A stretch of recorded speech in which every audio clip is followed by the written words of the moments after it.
Party ने किया, मोदी सरकार ने किया और अलग अलग जगह उनके मॉन्यूमेंट्स बनाए गए, उनके जो है प्लेसेस बनाए। देखिए, कल साफ हो गया कौन किसका अपमान करता है। कल गृह मंत्री ने डॉक्टर बाबा साहब अम्बेडकर का घोर अपमान किया। उन्होंने क्या कहा, आप लोग अम्बेडकर अम्बेडकर अम्बेडकर जपते हो, बेहतर होता कि आप भगवान का नाम लेते।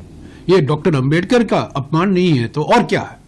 तो असली बात यह है कि बीजेपी प्रधानमंत्री गृह मंत्री डॉक्टर बाबा साहब अम्बेडकर का अपमान करते रहते हैं और इल्जाम लगाते हैं कांग्रेस पार्टी पर। और दूसरी बात, पहली संशोधन की बात है। पहली संशोधन में क्या हुआ, 1951 में जून 18 को पहला संशोधन लाया गया संविधान में। वो उसमें 3 नए अनुच्छेद लाए गए संविधान में। एक 15(4) क्या कहता है, क्योंकि सुप्रीम कोर्ट ने आरक्षण को खारिज कर दिया था, रद्द कर दिया था, 15(4) को लाना पड़ा। यानी कि अनुसूचित जाति, अनुसूचित जनजाति और ओबीसी वर्गों के लिए शिक्षा के स्थानों में आरक्षण का प्रावधान मिले। यह 15(4) कहता है पहले संशोधन। दूसरा 19(2) जो फ्रीडम ऑफ स्पीच पर कोई रीजनेबल रिस्ट्रिक्शन लगाई गई है। असली बात यह है कि 3 जुलाई 1950 को सरदार पटेल ने जवाहरलाल नेहरू को एक खत लिखा था और उन्होंने, ये खत मेरे पास है, 3 जुलाई 2000, 4 पन्ने का खत है और उसमें साफ कहते हैं सांप्रदायिक प्रचार से हमें लड़ना है। सांप्रदायिक प्रचार का हमें सामना करना पड़ा, ये सबसे बड़ी चुनौती है। और उन्होंने श्यामा प्रसाद मुखर्जी का नाम भी लिया है और वो कहते हैं कि my own feeling is that very soon we will have to sit down and consider constitutional amendments. 3 जुलाई 1950 सरदार पटेल जवाहरलाल नेहरू जी को लिखते हैं कि संविधान का संशोधन होना जरूरी है क्योंकि सांप्रदायिक प्रचार भयंकर तरीके से फैलाया जा रहा है।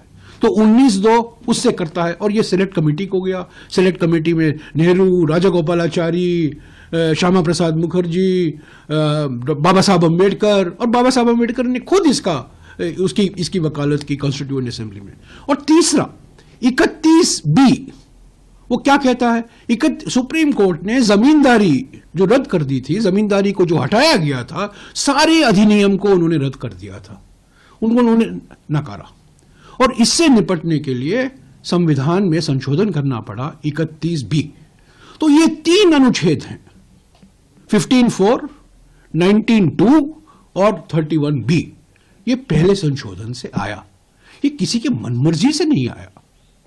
ये सामाजिक क्रांति बढ़ाने के लिए आया, किसानों के हक को संरक्षित करने के लिए आया, अनुसूचित जाति, अनुसूचित जनजाति और ओबीसी वर्गों के लिए आरक्षण बरकरार रखने के लिए लाया गया। इस पर तो प्रधानमंत्री और गृह मंत्री चुप है। वो गलती से भी ये 2 लोग सच नहीं बोल सकते, बार बार झूठ बोल रहे, झूठ की गंगा बहा रहे थे।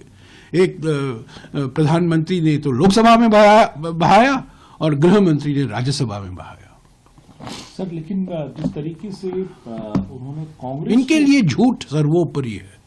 सत्यमेव जयते तो हमारा राष्ट्रीय मोटो है, मुंडक्य उपनिषद से आता है सत्यमेव जयते, पर इनका विश्वास है असत्यमेव जयते।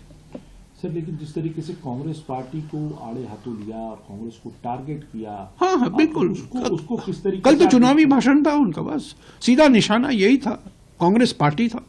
संविधान पर ज्यादा नहीं बोले और इतिहास में गए।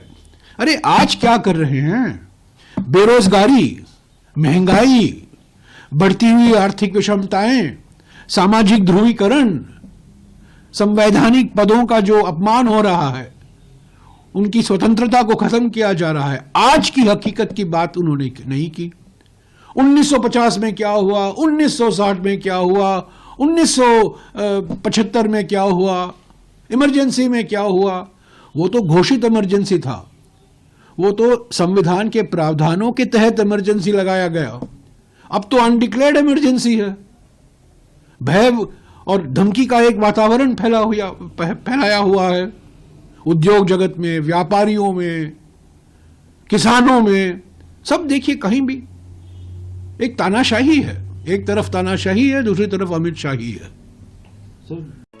If you like this video, then like, share and subscribe to ET Now.